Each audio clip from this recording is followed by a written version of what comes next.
Hello guys, welcome back to my channel papa the BL manga expression में आपका स्वागत है। आज मैं mountain snake and sweet human love story का न्यू चैप्टर लेके आई हूँ। Maybe if you like it, like subscribe and comment also to my channel.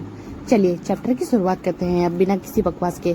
इस चैप्टर की शुरुआत में हमको ग्यूम्यांग की वॉइस सुनाई जाती है, जो कि हमको बता रहा होता है कि मैंने अपने लोमड़ी फ्रेंड से बोला कि वो हमें उस बूढ़े व्यक्ति के पास लेके जा सकता है। उसके बाद हमें सीन शिफ्ट दिखाया जाता है। फिर हमें गाड़ी का सीन दिखाया जाता है, जहाँ पर हमारा ग्यूम्यांग और ताइसू और नाइन और हाइसुन एक साथ गाड़ी में बैठे हुए होते हैं। और उस जगह पर हमारा हाइसुन गुस्सा कर रहा होता है हमारे ग्यूम्यांग पे, और वो उससे बोल रहा होता है कि मैं तुम लोगों का कोई ड्राइवर नहीं हूँ, समझे। फिर हमारा ताइसू हाइसुन को गुस्सा करते हुए देखकर बोलता है कि सुनिए बॉस, मैं गाड़ी चला सकता हूँ, आप पीछे आ जाइए। उसके बाद हमारा हाइसुन गुस्सा करते हुए उससे बोलता है कोई भी जरूरत नहीं है, तुम बच्चों के साथ बैठे रहो, नहीं तो वो हल्ला मचाना स्टार्ट कर देंगे। फिर हमें फ्यूनरल हॉल का सीन दिखाया जाता है, जहाँ पर हमारा ताइसू अपने दादाजी की फोटो के आगे खड़े होकर उदास हो रहा होता है, और हमारा ग्यूम्यांग बड़े ही ध्यान से हमारे ताइसू की तरफ देख रहा होता है। फिर वो अपने मन में सोचता है कि उसको अपने दादाजी की बहुत याद आती है। क्या इस तरह से इसके दिल का खालीपन खत्म हो जाता है? अगर ऐसा है तो मैं ताइसू के लिए अक्सर यहाँ आ सकता हूँ। ऐसे करके हमारा ग्यूम्यांग अपने मन में सोचने लगता है, और हमको दोनों बेबी को दिखाया जाता है जो कि एक दूसरे के साथ खेल रहे होते हैं। उसके बाद हमें नाइन और हाइसुन को दिखाया जाता है, जहाँ पर हमारा नाइन हाइसुन की तरफ देखते हुए ड्रिंक को पी रहा होता है, और हमारा हाइसुन स्मोक करते हुए अपने मन में सोचता है कि मुझे यहाँ पर बिल्कुल भी अच्छा नहीं लग रहा है। फिर हमें घर का सीन दिखाया जाता है, जहाँ पर ताइसू और ग्यूम्यांग और सब लोग घर आ चुके होते हैं, और हमारा सुमन में भी बहुत ही रो रहा होता है। फिर हमारा ताइसू उसकी तरफ देखते हुए अपने मन में सोचने लगता है कि आज ये बहुत ही ज्यादा रो रहा है, मैंने तो इसको खाना भी खिला दिया है, फिर भी यह रोना बंद नहीं कर रहा है। फिर वो बेबी के सर को छूने लगता है, और अपने मन में आगे सोचता है कि क्या इसको बुखार आ गया है। उसके बाद वह बेबी के चेहरे को बड़े ही ध्यान से देखने लगता है, और उसकी नजर बेबी के दांतों में जाती है, जहाँ पर उसके दांत आ रहे होते हैं, और इसी वजह से यह बेबी चिड़चिड़ा हो रहा होता है। फिर हमें अगले दिन का सीन दिखाया जाता है, जहाँ पर हमारा ताइसू ग्यूम्यांग से बोल रहा होता है कि हमारे बेबी के दांत आना स्टार्ट हो चुके हैं, और हमारा ग्यूम्यांग इस चीज को सुन के एकदम खुश हो जाता है, और वो हमारे ताइसू से पूछता है कि दांत आने लग गए। ग्यूम्यांग की वो बात सुन के हमारा ताइसू अपनी नजरों को नीचे कर देता है, और वो हमारे ग्यूम्यांग से बोलता है हाँ, मैं भी यह सोच रहा था कि आजकल मैं इतनी शिकायत क्यों कर रहा हूँ, उसको दांत आने में थोड़ा दर्द हो रहा होगा, इसीलिए वो इतना चिड़चिड़ा हो गया है। ताइसू की वह बात सुन के हमारा ग्यूम्यांग बच्चों की तरफ देखने लगता है। उसके बाद हमारा ताइसू ग्यूम्यांग को आगे बोलता है कि वो नॉर्मल बच्चों की जैसे बिल्कुल भी हरकतें नहीं कर रहे हैं, वो अभी से तेजी से रेंगना स्टार्ट कर चुके हैं, और वो बड़े ही तेजी से अधिक बड़े होते जा रहे हैं, मुझे ऐसा प्रतीत हो रहा है, समझ रहे हो तुम। ऐसे करके वह मुस्कुराने लगता है। फिर वह मुस्कुराते हुए आगे बोलता है शायद यह तुम्हारे कारण ऐसे हैं, या तो फिर इनके पास ऐसी ही अनोखी कोई ताकत है। ऐसा करते हुए वह मुस्कुराते हुए हमारे ग्यूम्यांग की तरफ देखने लगता है। फिर वह हमारे ग्यूम्यांग से आगे बोलता है कि मुझे लगता है यह बच्चे जल्दी ही बोलना भी शुरू कर देंगे। फिर हमारा ताइसू सुंगन बेबी को उठाने लगता है, और हमको सुंगन बेबी को दिखाया जाता है जो कि वाटरमेलन को चूस रहा होता है, जिसको देख के हमारा ताइसू बहुत ही मुस्कुराने लगता है। फिर वह हमारे सुंगन बेबी से कहता है सुंगन बेबी, क्या आपके दांत आ रहे हैं? क्या आप मुझे डैडा करके बुला सकते हो? ऐसे करके वह बेबी के साथ खेलने लगता है। फिर हमारा ग्यूम्यांग ब्लश करते हुए हमारे ताइसू की तरफ देख रहा होता है, और हमको वो बताता है कि ताइसू को जुड़वा बच्चों के विकास से बहुत ही खुशी मिलती थी, मुझे लगता है बस वह मुस्कुराता रहे, इसी से मुझे बहुत खुशी मिल रही है। उसके बाद हमारा ग्यूम्यांग सेकंड बेबी की तरफ देखने लगता है, जहाँ पर हमारा वॉनल्यू अपने पापा के फिंगर को चबा रहा होता है, और उसकी तरफ देखते हुए हमारा ग्यूम्यांग अपने मन में सोचता है कि जहाँ तक मेरा क्वेश्चन है, मुझे उतनी बच्चों को देख के खुशी मिलती है या नहीं मिलती है, मुझे इसका पूरा पक्का यकीन नहीं है। मैं बस इन नन्हे नाजुक बच्चों की रक्षा करना चाहता हूँ, और उनका पालन पोषण और इनकी ऊर्जा का विकास करना चाहता हूँ, जो कि मेरा कर्तव्य है। उसके बाद हमारा ग्यूम्यांग हमारे ताइसू की तरफ देने लगता है, और हमको ताइसू और बेबी को दिखाया जाता है, जहाँ पर बेबी और ताइसू बहुत ही खेल रहे होते हैं, और हमारा ग्यूम्यांग उनको देखते हुए हमको बताता है, लेकिन जब भी मैं ताइसू को उन चीजों को करते हुए देखता हूँ, मुझे ऐसा महसूस होता है जैसे कि मुझे बहुत ही खुशी हो रही है। ताइसू ने मुझे मेरे जीवन में एक नया अर्थ दे दिया है, पहाड़ की रक्षा के अलावा मैं और काम भी कर सकता हूँ, और मुझे उम्मीद है कि मैं उसको हमेशा मुस्कुराता हुआ देखूंगा। सब कहते हुए हमारा ग्यूम्यांग ब्लश करते हुए हमारे ताइसू की तरफ देखने लगता है। फिर हमको वहाँ पर ताइसू की वॉइस सुनाई जाती है, जो कि वॉनल्यू और सुंगन बेबी से बोल रहा होता है कि काश हम लोग इसी तरह से इसी जिंदगी में इस तरह से रह पाते। ऐसे करके वो बड़ी ही प्यारी प्यारी बच्चों से बातें कर रहा होता है, जिसकी बात सुन के हमारा ग्यूम्यांग बहुत ही ब्लश कर रहा होता है। फिर वह उसके पास आने लगता है, और हमारे ताइसू से बोलता है कि मैं भी मुझे भी किसी करो।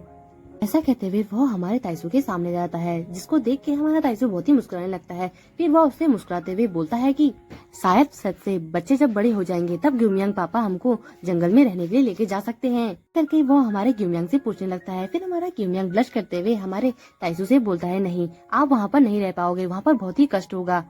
उसके बाद हमारा ताइसू मुस्कुराते हुए हमारे ग्यूमियांग से बोलता है, बिल्कुल भी नहीं, वह जगह बहुत ही सुंदर और शांत है और हमको वहाँ हर दिन सूर्यास्त देखने को मिल सकता है, वो देखने में बहुत ही अच्छा लगता है। ऐसे करके वो हमारे ग्यूमियांग को हक कर लेता है और हमारा ग्यूमियांग बड़े ही टाइटली हमारे ताइसू को होल्ड करने लगता है। उसके बाद हमारा ताइसू ग्यूमियांग की तरफ बड़े ही ध्यान से सुनता है। फिर वो अपने मन में कुछ सोचता है और वो हमारे ग्यूमियांग को बुलाने लगता है। फिर हमारा ग्यूमियांग उसको जवाब देता है और उससे बोलता है कि हाँ, क्या कहना चाहते हो तुम। फिर हमारा ताइसू उससे बोलता है कि मैंने इस चीज के बारे में कभी भी पहले नहीं सोचा था। उसके बाद हमारा ग्यूमियांग हमारे ताइसू से बोलता है, क्या बात है, तुमको क्या हो गया है आज। फिर हमारा ताइसू ग्यूमियांग को बुलाने लगता है और उससे बोलता है कि अगर हमको इस जिंदगी के बाद एक और जिंदगी मिली तो क्या हम दोबारा से एक साथ मिल सकते हैं। जिसकी बात सुन के हमारा ग्यूमियांग उसकी तरफ देखने लगता है और उससे बोलता है, एक और जिंदगी। फिर हमारा ताइसू उसको समझाता है और उससे बोलता है कि जैसे कि पुनर्जन्म की बात कर रहा हूँ मैं, क्या मैं सही कह रहा हूँ। मेरी दादाजी ने मुझे बताया था कि जब मृत्यु हो जाती है इंसान की तब उसका पुनर्जन्म होता है।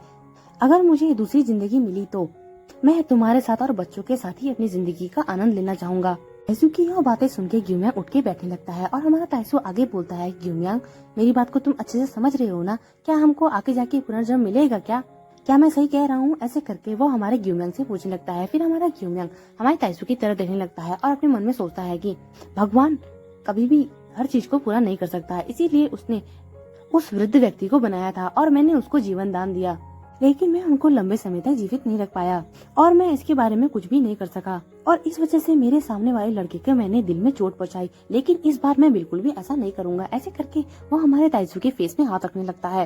फिर हमारा ग्यूमियांग हमारे ताइसू के फेस में हाथ रखते हुए हमारे ताइसू से बोलता है, मैंने कभी भी इसके बारे में नहीं सोचा। ऐसे करते हुए वो दोनों एक दूसरे की आंखों में देखने लगते हैं। फिर हमारा ताइसू थोड़ा ब्लश करने लगता है और अपनी नजरों को नीचे करता है। उसके बाद वो हमारे ग्यूमियांग को गले लगा लेता है और उससे बोलता है कि कोई बात नहीं। उसके बाद हमारा ग्यूमियांग वो चीजें जो हमको बताई हुई होती हैं वो हमारे ताइसू को सब कुछ बता देता है।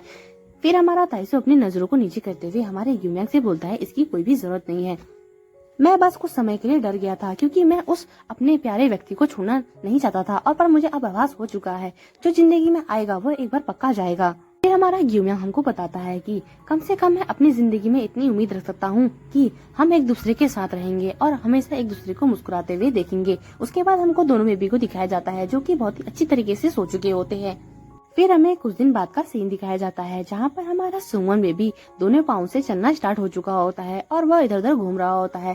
फिर हमारा ताइसू सुमन बेबी को उठाने लगता है और उसका नाम पुकारते हुए उससे बोलता है कि इतनी रात को खेलना अच्छी बात नहीं होती है। उसके बाद वो एक रूम के अंदर देखने लगता है जहाँ पर हमारा ग्यूमियांग स्नेक फॉर्म में बैठा हुआ होता है और वो शायद से अपनी केचुली को निकाल रहा होता है। उसके बाद हमारा ताइसू उस रूम को बंद कर देता है। फिर हमें कुछ दिन बाद का सीन और दिखाया जाता है जहाँ पर हमारा ग्यूमियांग हमारे ताइसू से बोल रहा होता है कि मैं तुम्हारी एक इच्छा पूरी कर दूं क्या। उसके बाद हमारा ताइसू उसकी तरफ देखने लगता है और कुछ सोचने लगता है। फिर हमारा ग्यूमियांग आगे बोलता है कि तुम चाहो तो सुमन बेबी और हम एक साथ रह सकते हैं हमेशा के लिए, मैं इस इच्छा को पूरा कर सकता हूँ। फिर हमारा ताइसू उसकी तरफ देखने लगता है और ग्यूमियांग से बोलता है, मैं तो बस यूं ही कह रहा था ग्यूमियांग, और आपको इस बात को इतना गंभीरता से लेने की बिल्कुल भी जरूरत नहीं है। फिर हमारा ग्यूमियांग उसको बोलता है, नहीं ऐसा बिल्कुल भी नहीं है। फिर हमारा ग्यूमियांग अपनी नजरों को नीचे करने लगता है और हमारे ताइसू से आगे बोलता है कि मैं उस बूढ़े व्यक्ति को बिल्कुल भी बचा नहीं पाया था और मैं आपकी वह इच्छा को भी पूरा नहीं कर पाया था, पर इस बार मैं आपकी इच्छा को पूरी तरह से पूरा करूंगा और चाहे इसके लिए मुझे कुछ भी करना पड़े। ग्यूमियांग की यह बात सुन के हमारा ताइसू शौक होते हुए हमारे ग्यूमियांग की तरफ देख रहा होता है। फिर वो हमारे ग्यूमियांग से बोलता है, क्या आप वही तरीका अपनाओगे जो दादाजी के टाइम पे आपने अपनाया था मुझ पर। फिर हमारा ग्यूमियांग हमारे ताइसू से बोलता है कि मैं तुमको अभी बचा सकता हूँ और तुम्हारी एक इच्छा को पूरा कर सकता हूँ, लेकिन उस बूढ़े के व्यक्ति के मामले में बहुत देर हो चुकी थी। फिर हमारा ताइसू से बोलता है, नहीं ऐसा मत करो। ये सब कहने के बाद हमारा ताइसू थोड़ा उदास होने लगता है। फिर वो हमारे ग्यूमियांग से बोलता है, मुझे पता है मैंने जो पहले मूर्खता की थी उसकी वजह से तुम्हारी जान बार बार बची थी, मैं दोबारा उस स्थिति से दोबारा गुजरना नहीं चाहता हूँ, तो तुम ऐसा मत करो। बाद हमारा ग्यूमियांग हमारे ताइसू की बात बड़े ही ध्यान से सुन रहा होता है। फिर वो हमारे ग्यूमियांग से बोलता है, तो मैं आपके लिए क्या कर सकता हूँ। मैंने आपसे एक बार वादा किया था कि मैं आपकी एक इच्छा को पूरा करूंगा, तो आप मुझे अपनी एक इच्छा को बताइए। मैंने मेरी 2 संतानों को जन्म दिया है, लेकिन मैंने अभी तक तुम्हारी एक भी इच्छा को पूरा नहीं किया है। ग्यूमियांग की यह बातें सुन के हमारा ताइसू थोड़ा ब्लश करने लगता है। फिर वो उसकी तरफ देखता है और उससे बोलता है कि आप तो ऐसा जता रहे हैं जैसे कि इसमें मेरा कोई स्वार्थ ही नहीं था। आप तो ऐसा कर रहे हैं जैसे कि मैं उनकी कोई कीमत को चुका रहा हूँ। आप ये कहना चाहते हैं कि आप अपने जीवन की अवधि को कम करना चाहते हैं मेरी एक इच्छा पूरा करने के लिए। उसके बाद हमारा ग्यूम्यांग हमारे ताइसू से बोलता है, मैं अपने जीवन में क्या ही कर सकता हूँ, यह मुझ पर निर्भर करता है, तो तुमको चिंता करने की बिल्कुल भी जरूरत नहीं है। तुम मुझे अपनी एक इच्छा बता सकते हो। ग्यूम्यांग की यह बात सुन के हमारा ताइसू दोबारा से ग्यूम्यांग की तरफ देखने लगता है। फिर वो हमारे ग्यूम्यांग से बोलता है कि खैर हो सकता है कि आप बिल्कुल भी नहीं जानते हैं कि आपको सबसे पहले मैंने ही बचाया था। लगता है आपका जीवन इतना ही तुच्छ है, आप कहीं भी फेंक दोगे, मुझे ये बिल्कुल पसंद नहीं है। ऐसा कहते हुए थोड़ा सा ब्लश करने लगता है वो। फिर हमें एक फ्लैशबैक का सीन दिखाया जाता है जहाँ पर हमारा ग्यूम्यांग और ताइसू फर्स्ट टाइम एक दूसरे से मिले हुए होते हैं और हमारा ताइसू ग्यूम्यांग के सर में पानी डाला होता है। उसके बाद हमें प्रेजेंट का सीन दिखाया जाता है जहाँ पर हमारा ताइसू ग्यूम्यांग से बोल रहा होता है कि जब हम पहली बार मिले थे तभी तुम मुझे इग्नोर कर रहे थे। उसके बाद हमें वहाँ पर अचानक से वॉल्यू बेबी की रोने की आवाज सुनाई जाती है जहाँ पर हमारा ताइसू वॉल्यू को चुप कराने लगता है। ताइसू वॉल्यू को चुप करा ही रहा होता है, उतने में ही सुमन बेबी रोने लग जाता है ग्यूम्यांग के हाथ में। फिर वो दोनों बेबी को उठाने लगते हैं और उठते हुए हमारा ताइसू ग्यूम्यांग से बोलता है कि चलिए अब बात करना बंद करते हैं, बच्चे रो रहे हैं। उसके बाद हमको सुमन बेबी को दिखाया जाता है जिसको सर्दी लग चुकी हुई होती है और वो इस वक्त में ग्यूम्यांग के हाथ में होता है। फिर हमें थोड़ी देर बाद का सीन दिखाया जाता है जहाँ पर हमारा ताइसू दोनों बेबीज को उठाकर दूध पिला रहा होता है। फिर वो अपने मन में सोचता है कि मेरा इरादा बिल्कुल भी ऐसा नहीं था, उसने मेरे सवाल का बिल्कुल भी जवाब नहीं दिया। फिर वो आगे सोचता है कि मुझे उसे बचाने का बिल्कुल भी पछतावा नहीं हुआ था, लेकिन मैंने उसे कुछ ऐसे शब्द कह दिए हैं जिससे मुझे आगे जाके पछतावा हो सकता है। ऐसा कहते हुए हमारा ताइसू थोड़ा सा उदास होने लगता है। फिर वो हमको आगे बताता है कि शायद मुझे इस बारे में बात कभी करनी ही नहीं चाहिए थी, अगला जन्म तो क्या ही होता है, लेकिन वो हमारे बच्चों को कोई पैसे के जैसे नहीं देख सकता। मैं उसके लिए कोई पैसा नहीं हूँ, मैं उसके बच्चों को पैदा करने वाली कोई मशीन नहीं हूँ, मैं उससे प्यार करता हूँ। ग्यूम्यांग ने इस बार बहुत ज्यादा ही हद पार कर दी। अभी दुखद बात क्यों ना हो, लेकिन एक दिन मुझे उसको छोड़ना ही होगा और मैं इस बात को बिल्कुल भी इग्नोर नहीं कर सकता। फिर हमें सुमन बेबी को दिखाया जाता है जो कि अभी भी सर्दी से छूक रहा होता है और हमारा ताइसू अभी भी आगे सोच रहा होता है कि शायद मुझे उसको मनाने की कोशिश करनी चाहिए ताकि मैं उसे आगे जाके बहुत अच्छे तरीके से समझा सकूं। फिर हमें ताइसू के बगल में एक फोन दिखाया जाता है जहाँ पर हमारे हाइसुन की कॉल आ रही होती है और हमारा ताइसू उस फोन को उठाता है। उसके बाद हमको थोड़ी देर बाद का सीन दिखाया जाता है जहाँ पर हमारा ताइसू अपने हाथ में एक चाबी की दिखता है और वो हमारे हाइसुन से पूछ रहा होता है ये क्या है। फिर हमारा हाइसुन उसका मजाक उड़ाते हुए उससे बोलता है देख नहीं रहा है तुमको, यह एक गाड़ी की चाबी है। हाइसुन का यह जवाब सुन के हमारा ताइसू हाइसुन से बोलता है नहीं, ऐसी बात नहीं पूछ रहा हूँ मैं, आप मुझे ये क्यों दे रहे हैं। रुको, तुम मुझे ये नहीं दे रहे हो, लेकिन फिर से तुम मुझे ये चीज क्यों दे रहे हो। उसके बाद हमारा हाइसुन ताइसू से बोलता है बिल्कुल भी नहीं, ये तुम्हें मैं बिल्कुल भी नहीं दे रहा हूँ, तुमको तो एक मामूली से क्रेडिट कार्ड का यूज करना भी नहीं आता है, तो मैं तुमको ये कार कैसे दे सकता हूँ। ऐसे तुम्हें उधार में दे रहा हूँ। तुम्हें पता है ना, जब तुम्हारे बच्चे बड़े होने लगेंगे तब तुमको किसी के वहाँ काम करने के लिए भी गाड़ी की आवश्यकता होगी। जब तुमको अपने बच्चों की जरूरत होगी तब तुमको अपने बच्चों को भी देखना होगा। मैं यह बिल्कुल भी नहीं कह रहा हूँ कि मुझे आपका ड्राइवर बनने में बिल्कुल भी कोई आपत्ति नहीं है, लेकिन फिर भी इसे आप संभाल के रखो, आपको कभी भी कहीं भी इस चीज की जरूरत पड़ सकती है। और तुम इसे ग्यूम्यांग के साथ पहाड़ भी लेके जा सकते हो और उस बूढ़े आदमी से भी मिलने जा सकते हो और तुम्हें इसको इस्तेमाल करने में बिल्कुल भी संकोच नहीं करना चाहिए। फिर हमारा ताइसू बड़े ही प्यार से हाइसुन की तरफ देखने लगता है और उससे बोलता है आप वाकई में बहुत ही अच्छे इंसान हैं, आप दिखावे से लोगों को दिखाते हैं कि आप बहुत कठोर हो, लेकिन आप बिल्कुल भी ऐसे नहीं हो।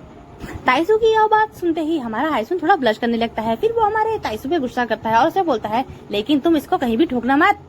हमारा हाइसुन बेबीज की तरफ देखने लगता है और वो एक बेबी को छूते हुए हमारे ताइसू से बोलता है कि यह मून है या स्टार है, और वो छूते हुए बताता है कि इस बेबी को थोड़ा सा बुखार है तो तुम इसका देखभाल करो, या इसको थोड़ी सी सर्दी लग चुकी है तो प्लीज इसका बहुत ही ध्यान रखना तुम।